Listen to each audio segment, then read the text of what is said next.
Okay. I hope we're live. I don't see it running yet. We're live. Welcome everybody to the Entity Hour, and I'm Bill Slawski with Terry Van Horn, and we have Lily Ray as today's guest. Hi, Lily. Hey everyone, thanks for having me. So Terry. Yes, sir. Today we're talking about featured snippets. Yes, we are, because they take up most of the room on the top of the search these days. So how did they get to be position 0 and then position 1? How did they get there? Well, we all know the end goal of Google is to have you never leave there. Just keep searching all day long. So the ultimate goal is reached by these no-click searches. If you spend all day looking at people also ask questions and answers, you always had a chance to click on ads at Google. So it's a good plan. It's not how Google started. They used to try to get you to go there, do a search, leave quickly, come back quickly, and do another search. Yes, very much so.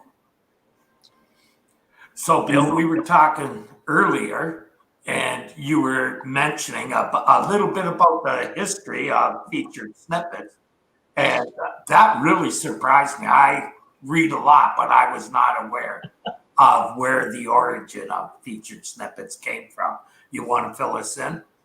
So one of the engineers at Google, his name is Ramanathan Guha. I met his nephew at a search conference one day. I saw his name tag. He said, Michael works at Google. And I said, oh yeah, Ramanathan, which surprised him. He was surprised I knew his uncle's name.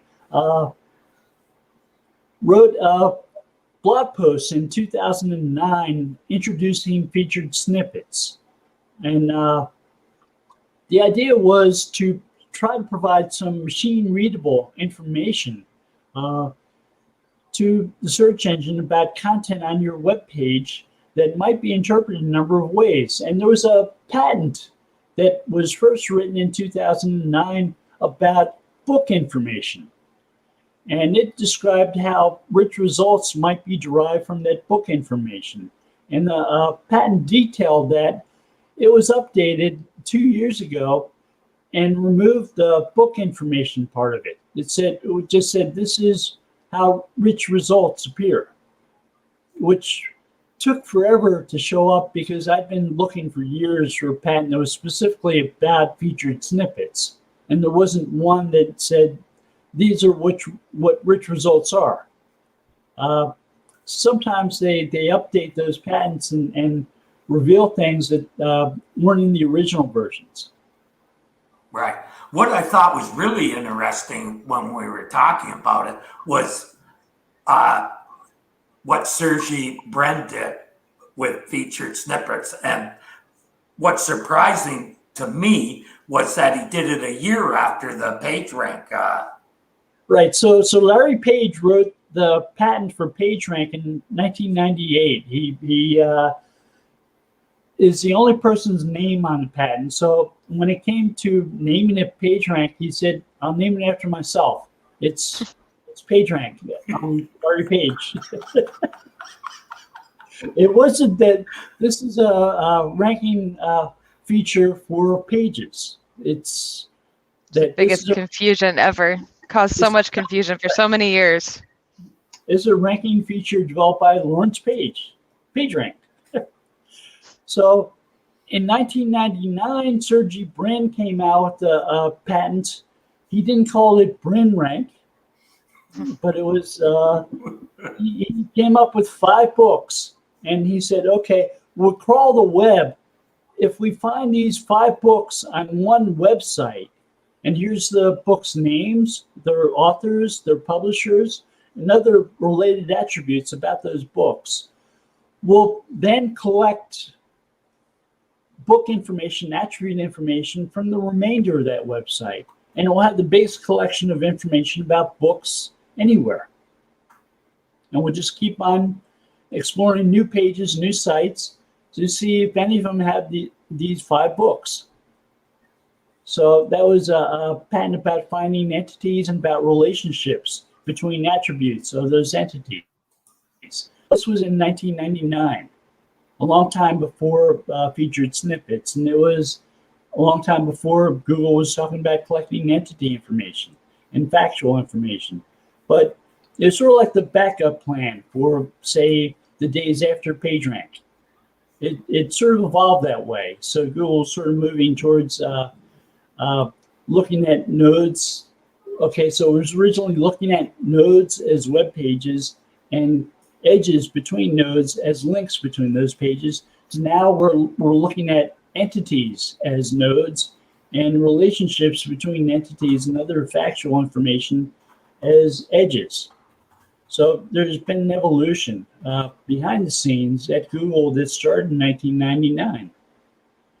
So the idea has been there for a long time. They've sort of been developing in 2 redundant systems simultaneously. And we haven't, PageRank was so visible for so many years with the PageRank tool, with toolbar and so on, that we sort of lost track of the entity stuff, at least until they came out with the knowledge graph and started showing things like knowledge panels. And people also asked questions. And featured snippets as search results, where they're answering questions about entities. And it's interesting seeing that develop in real time. I mean, it happens, you go to Google, you search for something, you see something completely new for the first time, and say, is this new? Is this something that just came out? Every day I ask that question. Barry Schwartz, 99% of the time says no, but you always think you're onto something, right? And people ask Barry, he has an encyclopedic knowledge of what's new or not. But featured snippets seems to be one of the areas of the search results that's tested most frequently, right? Like a lot of query refinement bubbles and different ways of formatting the results and things like that. It's such a big movement from the days of 10 blue links. And we refer to 10 blue links, but Google started experimenting with universal search results in 2001. Marissa Maris did mock-ups of search results with maps and news results back in 2001. So they've been adding stuff to those search results for years. And the most recent version of the universal search patent removed all references to the types of things that they were including in universal search results. They used to say, we'll show videos, we'll show news, we'll show local, and they removed that. And now it's like, we'll show other types of results. And they tend to be the knowledge type results. The people also ask, or the featured snippets, or the related entities. You do a search for Amazon, and they're like a dozen different things that weren't there 10 years ago. And they're not just like in the news type stuff. Yeah, I know that questions are big with search engines. When I first started out many years ago, Ask Jeeves had a thing that streamed the search queries. And I always thought, do these people think they're actually talking to Ask Jeeves? Because there were so many questions asking for specific information. It makes this all seem pretty smart thing to do. So you probably haven't had a chance to go to Mountain View. This time, Lily, this trip to... Oh, not this trip, but I used to perform at a music festival there like 15 plus years ago. So I've been, but not recently. So Google had been hosting a annual event called the Google Dance, which is a reference to the days when Google would update the rankings of web pages. It was a batch process to rank them. They do it every 5 weeks or so, and there were lots of fluctuations in search results during that period where they updated, and people referred to that as a Google dance. So when Google held events with SEOs invited, they called it the Google dance. Wow, that's some history right there. Yeah. So they hosted one of those like 2 years ago. I think they might do it again. It's going to be a hot ticket. I sort of wonder these days with bans on social gatherings.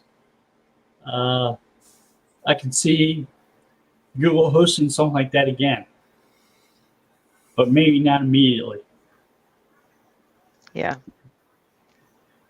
So when you talk about featured snippets, I guess most of the debate these days is about the fact that they started removing the link from the organic results. To me, there's good things and bad things about that. I think people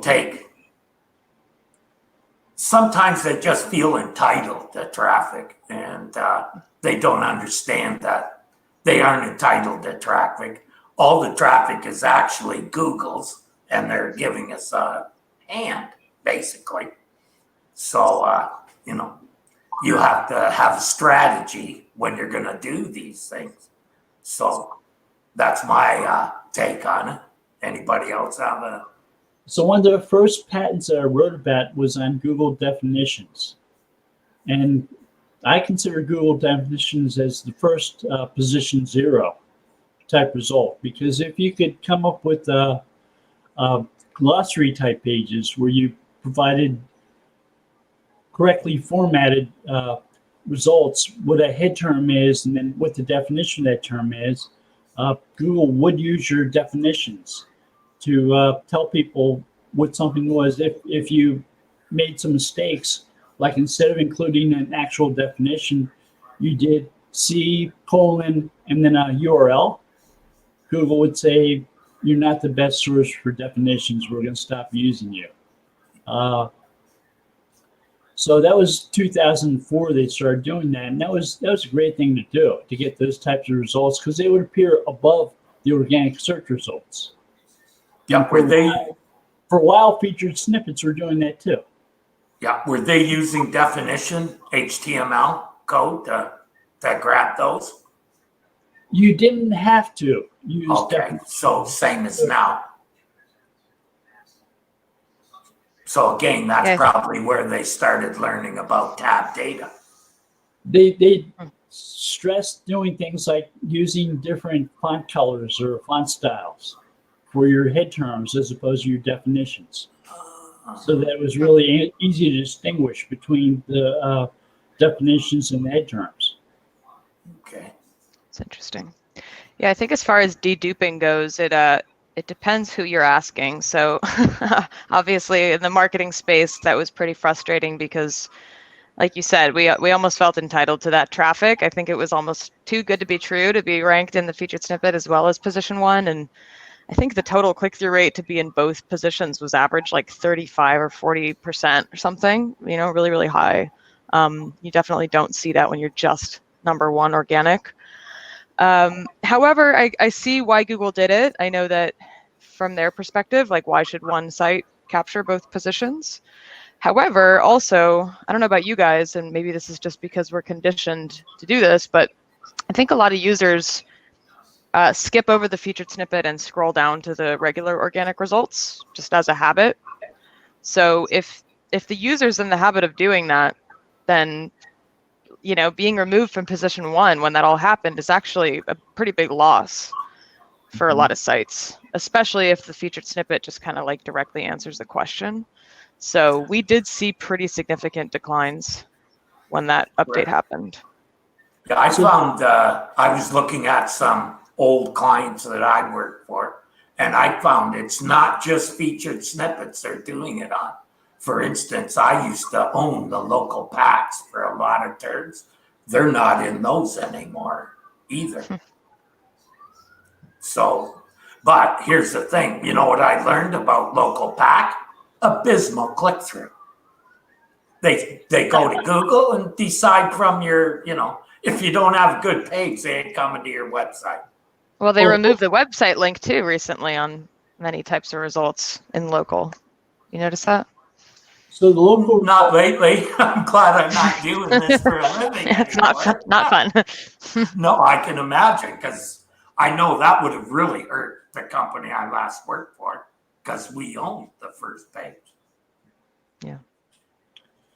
so the featured snippet reminded me of navigational search results. If you're the site that people are actually looking for, their query is one that's intended to show your site. Like somebody types in a search box ESPN because they want to see the homepage for ESPN. They're going to click on the top result, and the others they're going to ignore. Right. So you've got tremendous percentage of the clicks. There's a lot of that with featured snippets too. That's what you have to kind of do, is look at that query and say to yourself, that featured snippet, does it answer the question directly?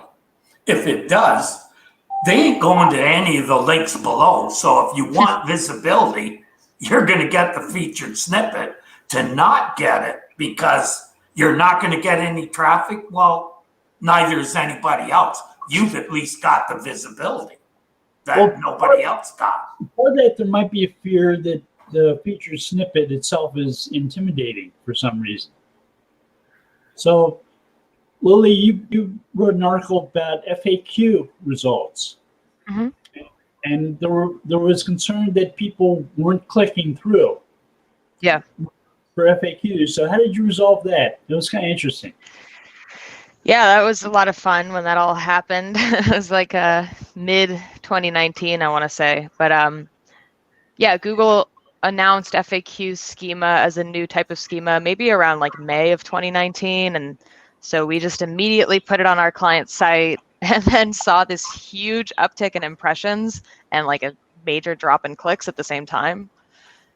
And it doesn't specifically tell you that's from FAQ schema within Search Console, at least at the time. But we deduced that that's where it was coming from because it was on that specific page. So there's a lot that goes into this conversation. At the time, the first thought was, this is obviously not great for click-through rate. If you're answering all the questions in the search results, and FAQ schema is so big and dynamic, it can capture the entire real estate, especially on a mobile device within the search results. But that discovery kind of led us down, reading the guidelines about FAQ schema. And it turns out that this is one of the only types of structured data that allows you to add links within the search results, like almost like within your description or in your answer in the FAQ schema.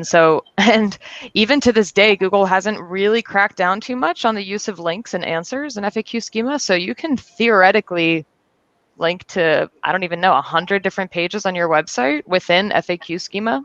Yeah.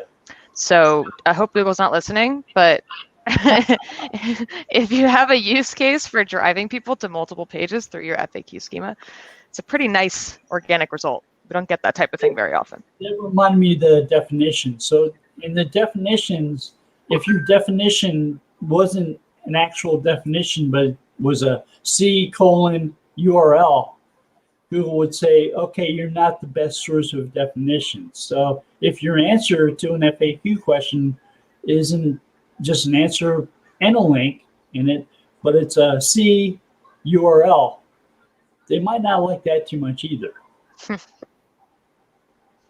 Yeah, I think it has to be a real answer, but I actually found an interesting example recently where they put the full answer, but then at the very end of each answer, they said, read more. And that was a link to either that page or a different page on the website. And what I found very interesting about that one was that they didn't say read more as a link within the page. It was only included in the structured data. So that's also probably something that goes against the guidelines, and I think maybe something that could get the website in trouble, but they're getting away with it for now. So yeah.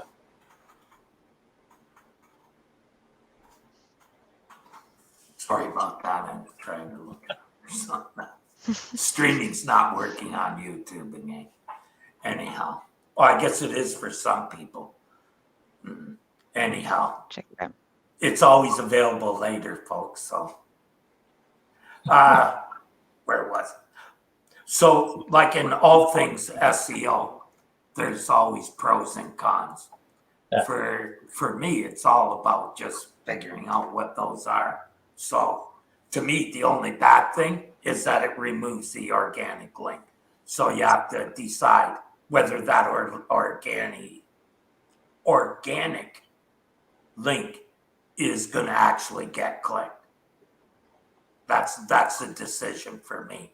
I don't see anything bad about it at all, but I usually am contrary to how most people think anyways. It had a real material impact on a couple of our clients. There's some queries that generate a featured snippet that are pretty like ambiguous queries in nature. So like take insurance products, for example. We have a lot of clients in the insurance space. Sometimes for like very high volume generic insurance queries, they'll show a featured snippet because it's not clear if the user wants to buy small business insurance or if they want to learn about it when they type that. It could be either. And it's kind of impossible to say where they are in the purchase funnel, right?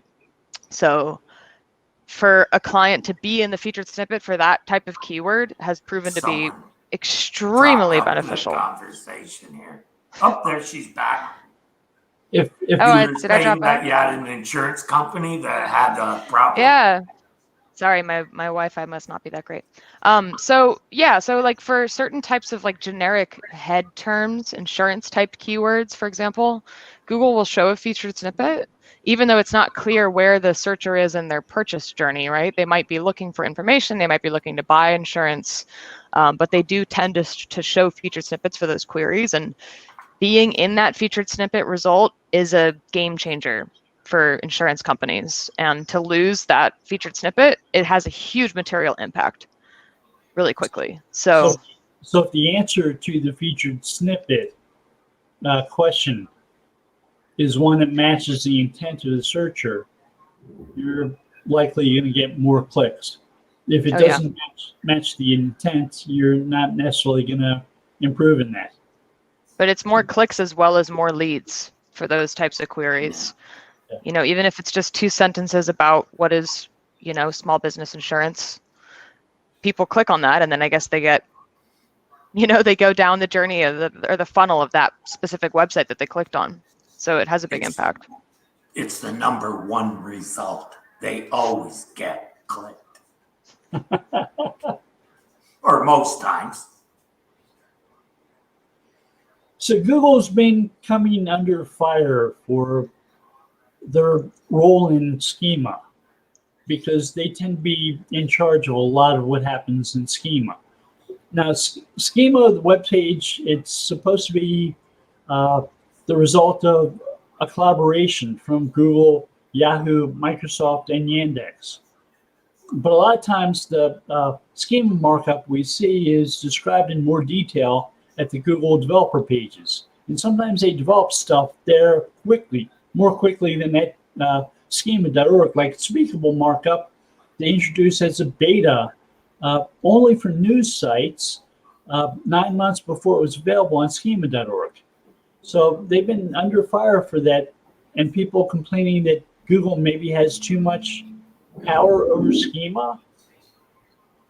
Now, I'm not complaining about the results I'm getting when I use schema and they show in Google search results.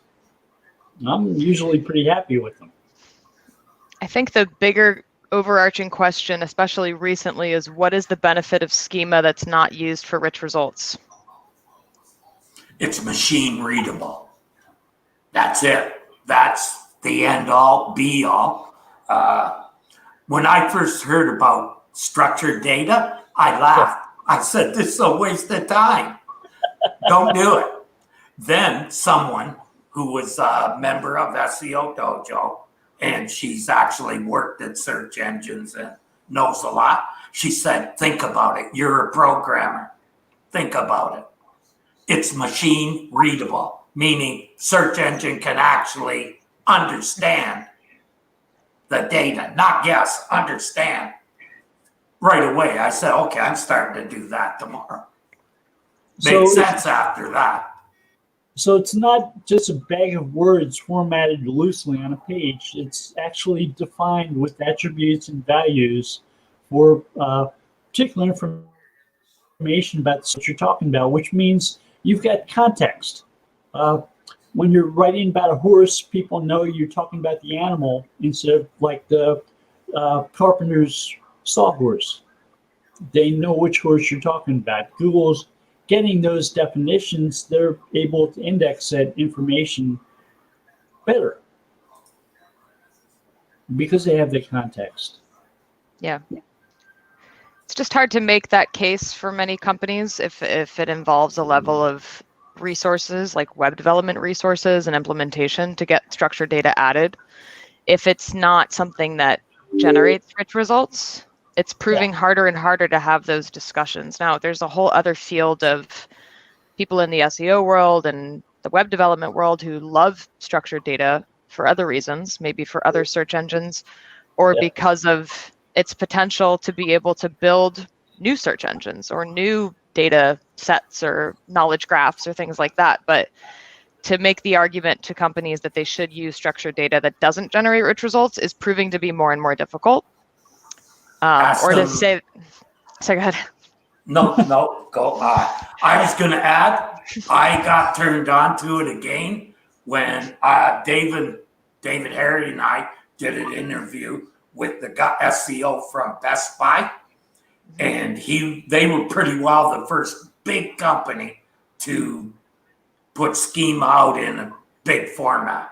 He said what was most interesting was that they received more indexing from different engines that were after they added the data, for the simple reason they could extract all the data from their site and put it on another website.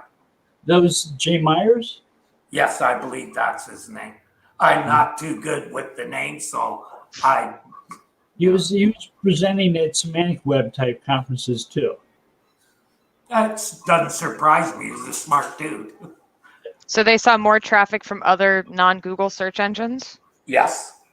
And strictly because of the machine readable part of it. Like SEOs don't really understand what the technology does. Like it's not just about producing rich snippets. It tells the search engine what a page is about and what you think is important because you've added that data.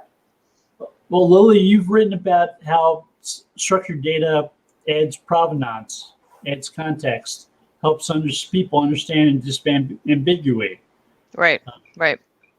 I think that's one of the biggest benefits. So it's like, I felt like recently there was almost a bit of, I don't want to say backlash, that's too strong of a word, but I published an article about how structured data can support EAT, expertise, authoritativeness, and trustworthiness.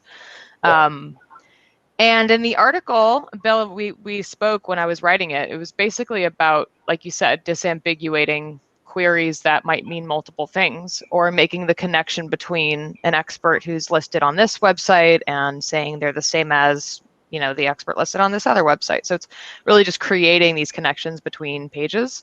But like all things with the discussions around EAT, people were like, okay, cool, I can add schema and my EAT will be better, and that's it's not that direct. It's not an EAT score, right? There's no EAT score. It's not a ranking factor, but for sure, I mean, in the case of my name, for example, if you look up my name in the knowledge graph, there's 10 different Lily Rays or things that are close to Lily Ray. And actually when I added structured data to my personal website and I created those connections between the different places that I mentioned online, I did see my knowledge graph start to perform better. So it's indirect, but it helps. I agree with that. And Dixon Jones, with his new company, also did something that like a report talking to other SEOs about what they found after they used his service and added the entities and whatnot to their site. I did that as well and saw a jump immediately on the pages. Well, Dixon isn't here to defend himself, but he's not in the knowledge graph because there's an architecture firm named Dixon Jones, which has that place. So, Lily, you had a issue with getting in the knowledge graph yourself, right? Yeah, it's still not super consistent. Like sometimes it doesn't show anything. There's another Lily Ray who makes electronic music, which is really frustrating because that's like my life pursuit right now. But she's been on like YouTube and a couple other music streaming platforms for much longer than my name has even legally been Lily Ray, so she had a head start. But I think that's always been really confusing for Google. That can Two change. people do the same thing. I used to have the knowledge panel for my name. Then a senator died and he got it. Oh no, can't compete with that. He didn't get it until he died. Pretty sure he wasn't even hardly in the results. I think when he was still alive and a senator, I had like 8 of the blue links, and he had 2. That's a guy who went to the same law school as me, yeah. Yeah. And it was because I used to write a lot and be all over the place. Yeah. And one of my old bosses shared a name with a mass murderer. So that was exciting. And at the time I was kind of like, I'm kind of judging you because you're an SEO that doesn't rank for your own name. But this murderer had been written about in the New York Times like dozens of times. So you just can't compete in some cases. There's actually someone very prominent at my company, I won't say their name, but they share a name with a mafioso. So that's been fun to try to compete with. Not easy. Nope. Coming from too many government sites. Exactly. And my name's unique enough so that I don't have those problems. You're also very prominent, Bill.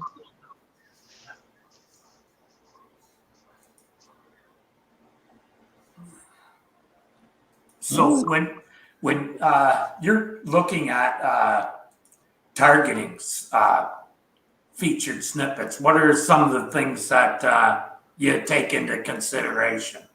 Like basically doing the debate in your own head. Should I do this or is this worth it?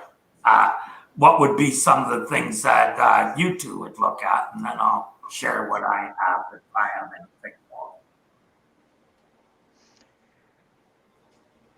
more. So I think there's been this traditional approach it's been pretty consistent over the years, which is that there's, to my knowledge, correct me if I'm wrong, Bill, but there's 3 types of featured snippets.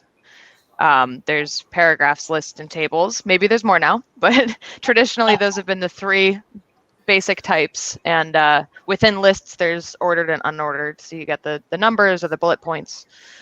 So it's really just a matter of identifying. I think maybe a couple of years ago, if you asked this question, we would say, oh, look for the opportunity where Google hasn't displayed a featured snippet yet, even though we think that they should. That's not really the case anymore. Now there's probably a featured snippet if there needs to be, but can we do something a little bit better than the one that's currently ranking while probably targeting the same format? So if it's a list, it's probably still going to be a list, but maybe there's something that's a little outdated in the list, or maybe their formatting is a little bit wrong, or something's just incorrect factually. So we would go after those opportunities.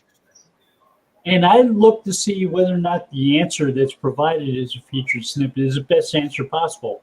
You know, there's one phrase I'd like to be the featured snippet for, and somebody else says, but it's using a quote of mine, they've misquoted me, and they're getting the featured snippets, and it's not something I can easily change because they edit their own site, right? Right. Yeah, I saw an interesting example on Healthline recently, and Healthline gets a lot of featured snippets. So basically what they do really well is they add a little summary section to the end of each section on the page. Yeah. So like informally known as like a TLDR, basically just a little synopsis of what you read in the preceding 3 or 4 paragraphs. And Google likes to pull that summary in as the featured snippet result. But one thing that I found that was really interesting was that in one case, it was an article about kumquats, a specific type of fruit that I was looking up because I've been eating a lot of fruit lately. But they didn't say the word kumquats in the summary. They're actually missing the most important word, but it said it in the sentence beforehand. So Google pulled in not only the summary, but it pulled in the sentence beforehand. So I thought, and it actually said in the featured snippet summary, like the headline name was included in there as well. So I thought that was interesting. Like if you see that happening where they need that exact match keyword to what the user typed and they're pulling it from elsewhere on the page, maybe that's an opportunity to provide a better paragraph that consolidates the information with the targeted keywords. And maybe you can steal from Healthline. Yeah, Sorry, I Ryan. got a bunch by just starting. This is using the keyword is and as a description for a product that was selling on the website. So And, the use of tables as featured snippets. Google refers to tables as structured data, and they had a web tables project that started in 2008. They've done a couple white papers on. I think we're going to share those white papers after the show. Yep, they'll be in the post. They talk about using the semantics of headings and so on to understand attributes in those tables, and that's what helps them figure they can use tables for answering featured snippets because they understand what they're talking about. A lot of e-commerce websites use tables to describe products like flat screen TVs. You go to an e-commerce website and you can see everything's described in terms of height, length, resolutions, and so on, and they define that stuff. There was an experimental table search from Google that sort of disappeared about a year ago or so. But Google will answer featured snippets with tables. Like if you ask for the roster of a sports team, they'll show you a table with all the players on the team in the table, right? Yeah, actually, HTML-based stuff is the biggest, the most used technique. So table, data that's being pulled from tables comprises 29 or almost 30% of the featured snippets. That came from a site that I know you're skeptical of, but so we won't mention. Now that's been a nice kind of fun fact or fun strategy about featured snippets for the past few years is a lot of the times companies will actually include things that look like tables on the page visually, but they don't use table HTML elements. So that's always a quick win that you can just go in there and make that change. That was something I wondered. If you use divs instead of HTML tables, would they still be able to do that? And you're saying, yes, they are still able to do that. But you lose value Yeah. in table headings. So you're not getting the semantics from the divs that you get from the tables. Right. Right, No, we so it's recommend probably- the tables. Oh, okay. Yeah. Because I know HTML developers would think you're nuts to use. Well, tables. exactly. That's the thing. It's like almost, I don't want to say taking a step back because people certainly love I'd be called semantic a HTML. dinosaur. I'd be called a dinosaur because I still use them a lot. No, it's helpful for Google, and that was nice because it was a quick win for SEOs to be able to say your table looks very beautiful, but if you could just change the HTML back to table and not div, you'll probably get better performance out of it. Yeah, to me, they're easier to write too than divs. You've been typing HTML by hand for years without using an editor. Writing a table isn't that hard to do. And I never used CSS very much I never had that complicated a design. I don't really think that's necessary. You know what I mean? Well, not for featured snippets. You can still perform pretty well, even if your content is using a lot of really old legacy HTML. I think in some cases it actually performs better. Yep. We had a guy in the dojo who was continually saying, why is this site beating me? Why is this site beating me? It's using HTML, blah, blah, blah. And I said, you understand that the HTML is responsive too, right? That the tables actually move, that they're not, 100% is the same in the table as it is in a div. It's responsive the same way. So it's not, just because it's not on WordPress doesn't mean it's not responsive. So Yeah, and Google WordPress has tables now in Gutenberg, just real quick. So, and they use table HTML. So now there's no excuse. There you go.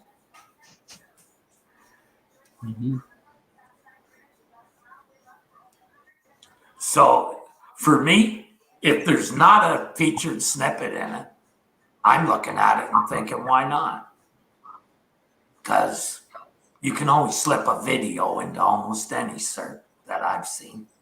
If you can figure out a way to do that, you can get it. And I think you're seeing more and more snippets with video, because they've actually figured out how to pull that stuff out of using time clips and stuff on, I don't know if you've seen Mr. Brody's posts. Is that his name, correct, Bill? Brody Clark. Yeah, that's the man. Yeah, that's the one. He's written a few things about how Google pulls featured snippets out of videos and how to set up your page so that they can do that. Very good technique. And I'm thinking that that's one way that cert that doesn't have anything now could get one. I think that Google's doing a much better job analyzing audio in videos, and they're capturing more information from those. The transcripts have improved tremendously over the past few years. But they did a patent on identifying quotes from people. And they're analyzing videos to find out who said what. And I think the reason why they moved from knowledge bases to videos was because they recognize that the intent behind those searches are often to see the video. People want to see people saying the things. And if they can identify the video it comes from, they can include it in the search results. And Google likes video. I think that when you add a video to a page, they automatically think that that's a stronger page for doing that. Well, is YouTube the number 2 search engine in the world? Yep, right after Google, number 1 for video. Anybody who doesn't post their video on YouTube, you're not an SEO. Sorry, that's my belief. Well, that's like saying, "Oh, I don't want to rank on Google for words." Same thing. What's the difference? And people don't understand that younger people don't even go to Google; they just go to YouTube. They don't bother with words at all. They just go to YouTube, and that's the future of search. In my opinion, anyhow. Yeah, it depends on the query, but it's a pretty easy tactic to upload the video on YouTube, embed it on your website, transcribe it on your website, add all the bells and whistles within YouTube. So your timestamps and your hashtags and your descriptions and links within the description, all that good stuff. It's a pretty core part of the SEO process. And to your point, there's a lot more video results these days for things that you wouldn't always necessarily expect there to be a video result. And then beyond that, probably 80+% of the time they are from youtube.com. So Yep. There are a couple potential issues with a reliance on video. There are people who don't prefer videos. They'd rather read, especially if they're in a busy open office and the rest of the world is working alongside of them. They don't want to start blaring out video with audio and attract attention to themselves. And some people don't like getting their information from videos. They'd rather read it and be able to cut and paste and do stuff like that.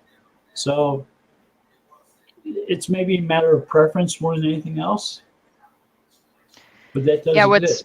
What's nice is sometimes like our clients will have a repository of videos as a brand, and they never thought to make that into an SEO strategy beyond just a video strategy. So we actually have a client where the most prominent person at the business was going on YouTube every day and talking about coronavirus, but the SEO team and the content team weren't like connecting with that content strategy.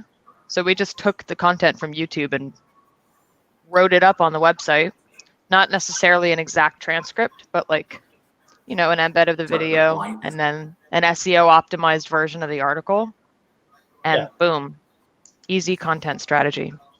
I had a client who made confetti guns. And if you've seen a picture of a confetti gun, you've only seen part of it. You need to actually see the thing fire. And they were selling these confetti guns to places like the national conventions for political parties or Super Bowl organizers, because those are things you fire confetti at. So every product page had at least 1 to 3 minute long video of a confetti gun firing. You needed to see it in action. Yep. And one of my biggest wins was with video for World Music Supply, company I worked for quite a while. They've had over 40 million downloads of their videos over the years. The day that Google bought YouTube, I went to the owner and I said, "You're going to start making videos, right?" He said, "Okay." Built a studio in his warehouse, and now they don't do PPC. They don't have to do SEO. They're laughing. And it actually helps sell because players, as you know, Lily, want to see what the instrument looks like that they're playing while it's how the guitar hangs on a person, etc. So did you host the video from YouTube on the product page? Oh yeah. When we started looking at the cost to stream it ourselves, the guy said, "No way, this is not cost effective. Gonna have to sell a lot of guitars to make this pay." So YouTube, but in the end, we realized that that was the best strategy because it actually helped the sales on the page as well. Oh yeah. So we have videos on almost every product. Yeah, I feel like for e-commerce. Wow, that was I used to work really heavily in e-commerce SEO, and I feel like maybe 5 years ago that became like almost a requirement for the big brands to have a video, especially with things like, handbags or backpacks. Like people want to see how it looks relative to your wardrobe or to, how tall you are, anything like that.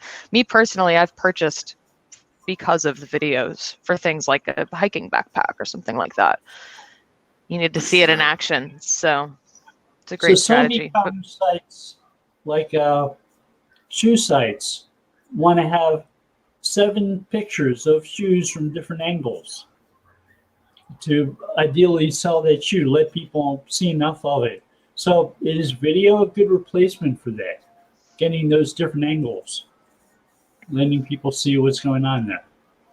I think you should have both. And then, to Ken's comment here, I was actually going to mention that now that Google has this new beta test for virtual reality, like seeing the handbag on your dining table. sitting on that couch in the living room, right? Exactly. Have all of the above, I think, is the best answer. For sure. Nothing, it never hurts to have more things to sell a product. Let me see. So more videos and featured snippets. Was that I something? think so. I think that'll keep increasing. Here's something else I wanted to bring up is that just because Google has removed that link on January 20th doesn't mean that they won't add it back at some point. Always think ahead. That's my, I like that perspective.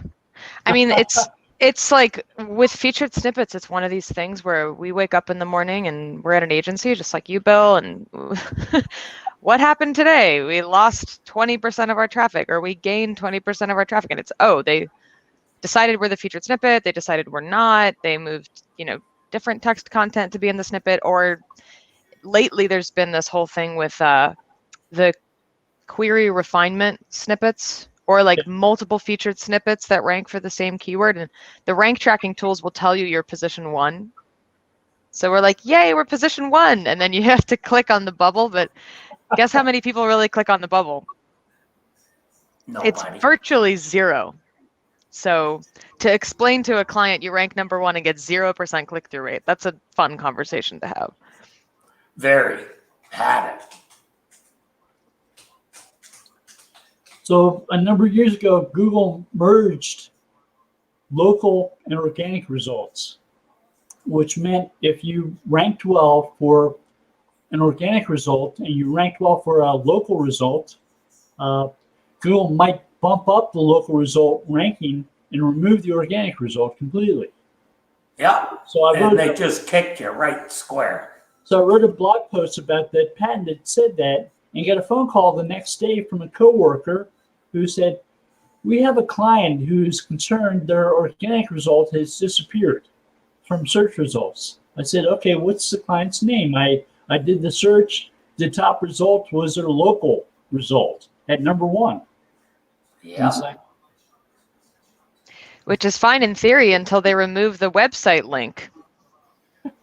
It's driving me crazy. So it's like, it's not every local result, but it's one of, I think it might just be on mobile, if I remember correctly, but there's a certain type of maps display that doesn't have the website link. And then you have to click on the individual.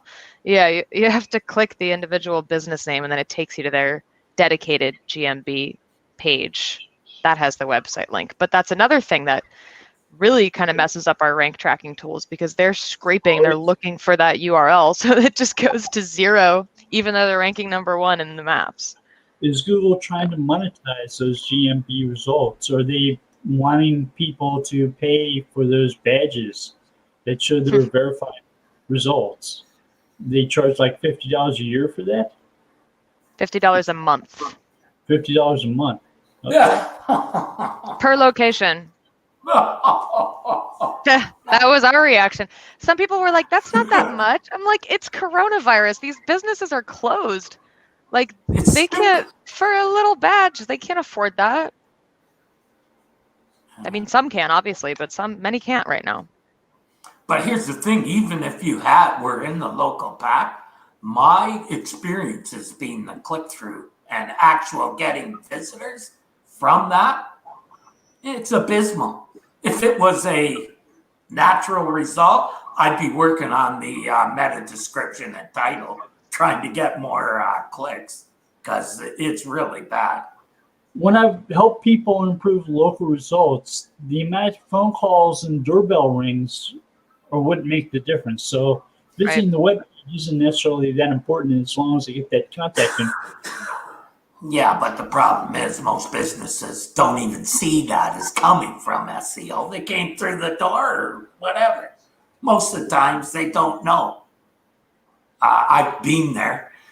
All these phone calls that Google says you got 16 phone calls, and they say, oh no, we didn't get any calls.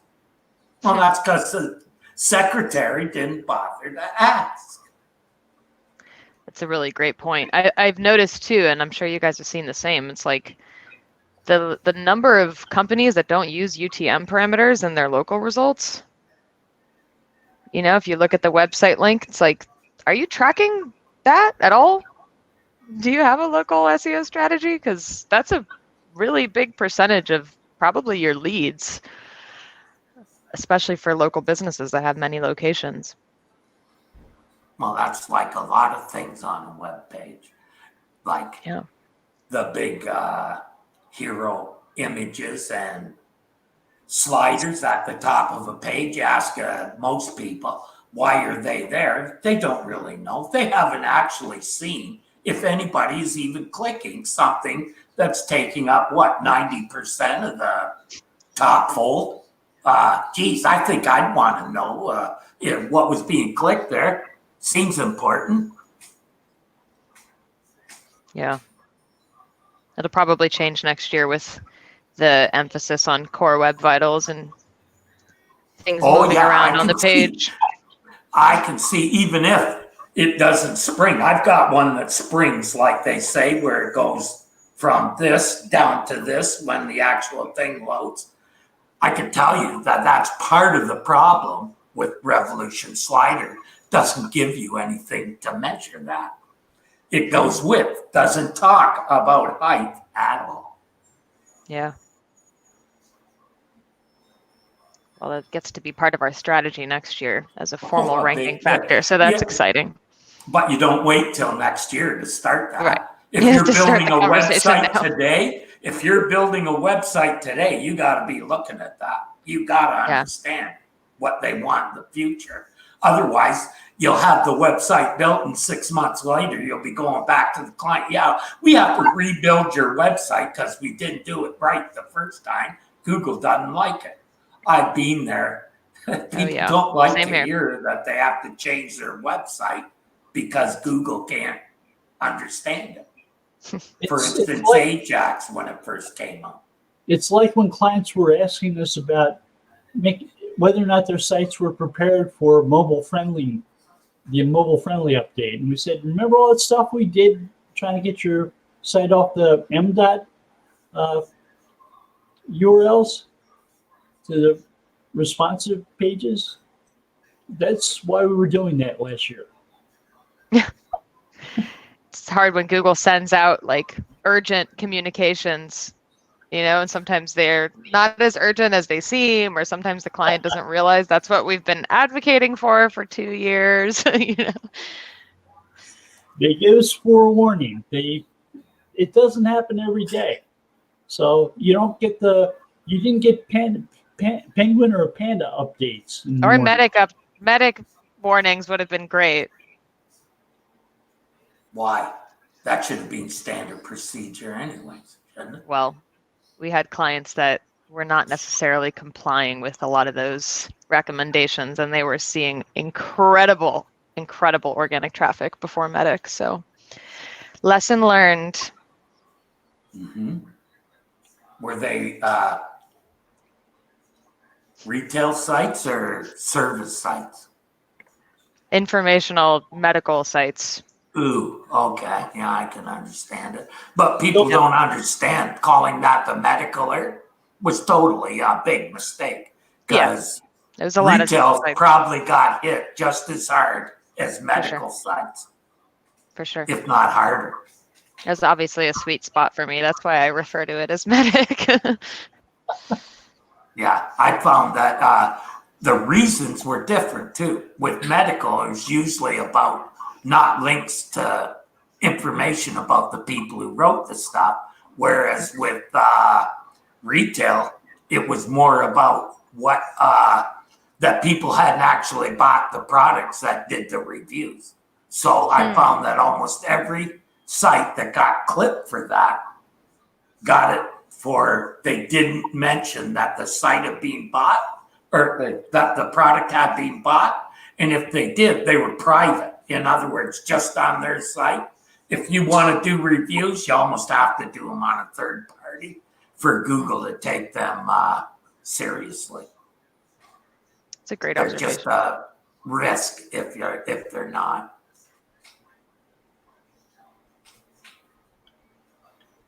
Okay, so we're venturing far from featured snippets. Yeah, we're moved on. Well, we say that we're going to do that, though, Bill. That talk about the related stuff as well. It's about learning. I think we've been information packed so far. So Yeah, I think people learned a little bit today.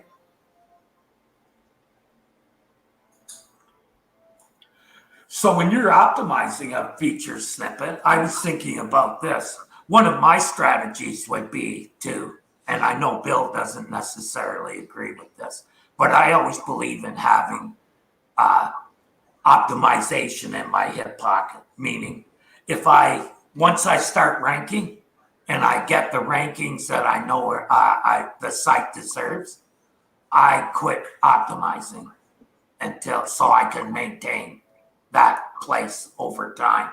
I call it sustainability. By keeping the video, if someone else takes a featured snippet, then you add the video to yours or that link or whatever that makes it better. So you always have something in the hip pocket to outdo the other guy. Any thoughts? No, I mean that's what we do a lot of. I mean, I hate to use copycat SEO as a strategy, but definitely, I mean, a lot of the SEO tools these days will tell you too, these are the type of SERP features that appear for the query. So we say, okay, great, we need to have a video or an image or target the featured snippet or not, include questions or things like that. So generally speaking, I think, yeah, if the top results have certain features, you should probably aim to have those features on your page as well. Right. I want to keep them back though, so I can maintain that. So I can save the video till later or a picture.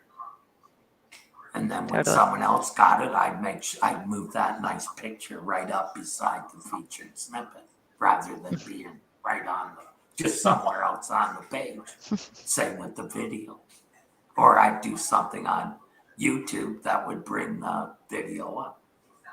So Terry, you're asking about the fact that with some featured snippets, Google in the past would show images associated with that featured snippet from other sites instead of from your own.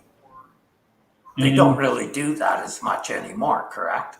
They updated the patent that talks about where rich results come from when they're showing featured snippets. It used to be that they would try to choose what they thought were the best answer and the best images independently of each other. And now they're giving more preference towards including images from the place where they chose the answer from. So it's quite possible you'll see your image that you've selected going with your answer for your featured snippet. Yeah, I've seen that more recently. Yeah, if your image was not as good though, would they still grab one off another page?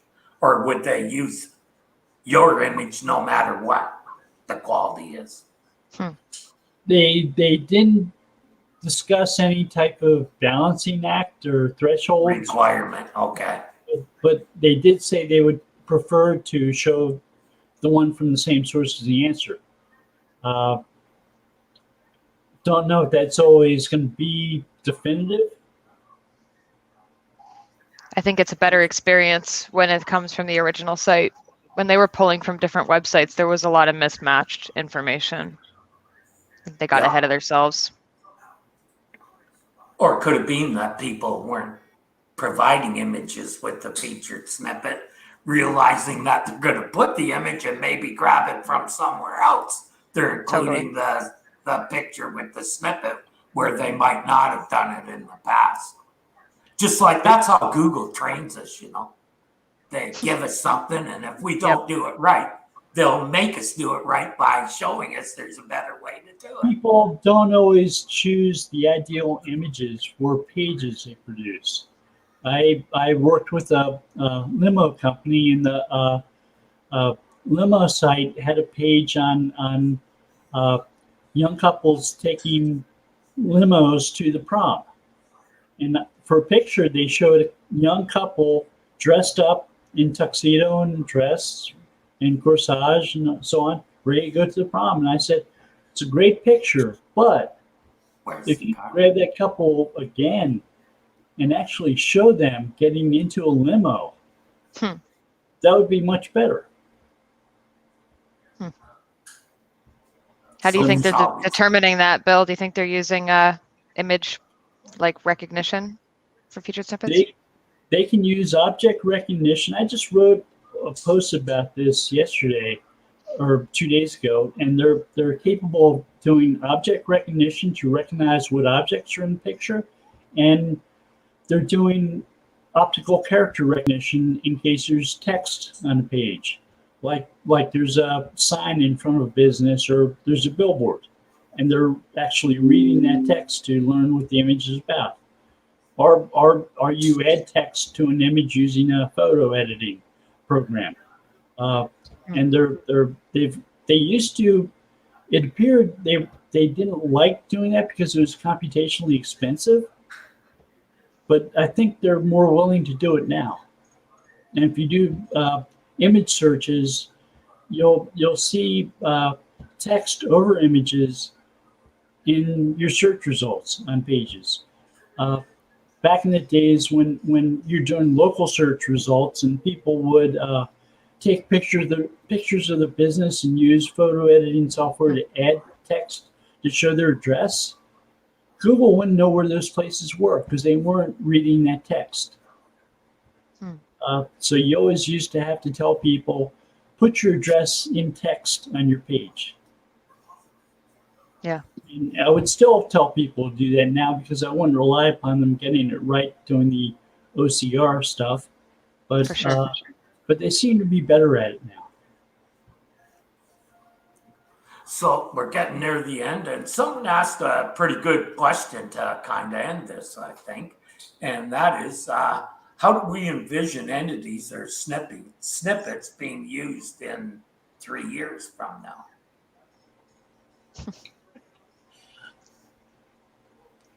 So I'm a member of the schema.org mailing list, and they are trying to update schema regularly. You get a new version like every 3 months or so. So they add lots of features, and they're not always brand new schema. Sometimes they're brand new attributes that they might show under schema. But it's worth being a member of that mailing list and seeing some of the discussions where they talk about how they might make changes. I mentioned Ramanathan Guha. He's the guy who came up with that featured snippets blog post in 2009. He's a member of that mailing list, and he adds stuff. There are a few other people. Richard Wallace is a Google contractor who writes about schema stuff too, and he answers questions in there too. Dan Brickley is the head of schema.org for Google, and he also supplies information for the mailing list. So it's worth being a member of that. You maybe get about 20 or so emails a month as part of that. So it doesn't overburden you. What was it, about a month before Google had COVID-19 schema made up?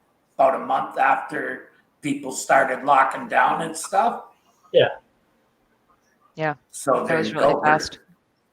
Shows how interested they are in schema and how they can use it. That they Sure. did that first. Use that first. How responsive they are to things. Yeah. Right. Yeah. They are But using also as a way to implement that, It's that fast. activity. Yeah. I think if you follow the progression of where entities and structured data have gone in the past couple of years, and snippets especially, it's not necessarily a great thing as an SEO professional in terms of like job security. I think in many cases it cuts into the traffic that we get. But I'm also like, I have this gut feeling that and maybe this is me being overly optimistic or just wanting to not lose my job one day, but I think the average user likes browsing organic results as a maybe that's just how we've been conditioned historically, but I think that people like having options. So I think there might be some type of backlash in the future where people decide that they would rather browse through a variety of options as opposed to just always taking Google's information at face value. But again, I've published a couple articles on Moz that show that younger people are the ones that tend to consume snippets the most for obvious reasons. It's just what they're used to. But I'm hopeful that people will continue to verify information by looking at multiple different sites. So I think it varies based upon the query. So some queries are specifically entity-seeking queries. They want an answer about a specific entity, and they prefer to see a featured snippet. Whereas some queries are, give me information, feed me links. Now, what are the best restaurants in New York City? They don't want to see a featured snippet. They want to see a bunch of links to places they can travel to.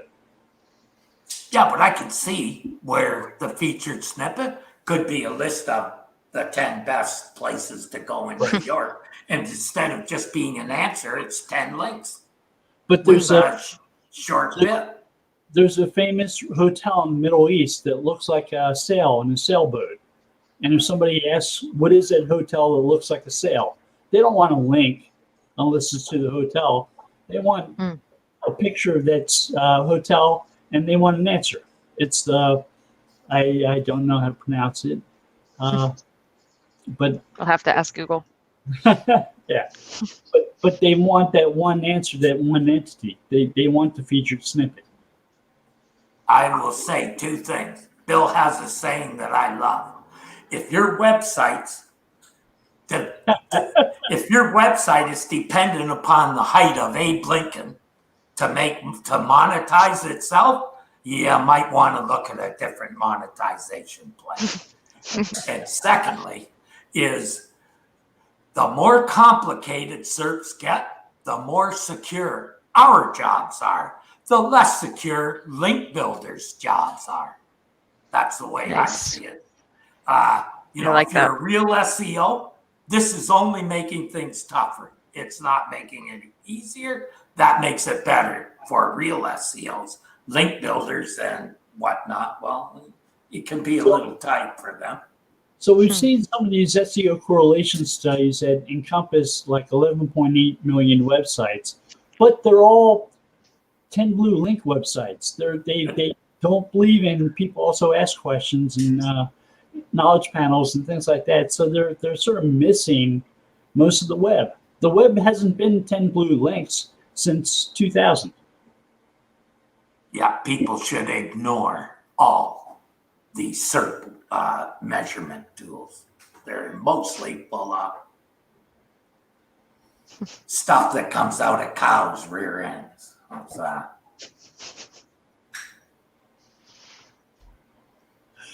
Or bulls in particular.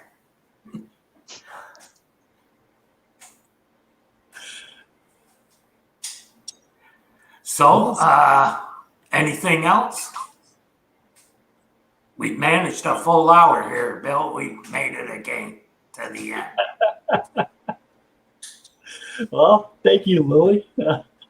Thanks for having me. This was a fun way to start my day in LA. So that's great. For the people that couldn't get it on YouTube, I promise next time I'll have this figured out. I don't know what happened. Some people got it, some people didn't. It may have been that I copied down the wrong link. My apologies.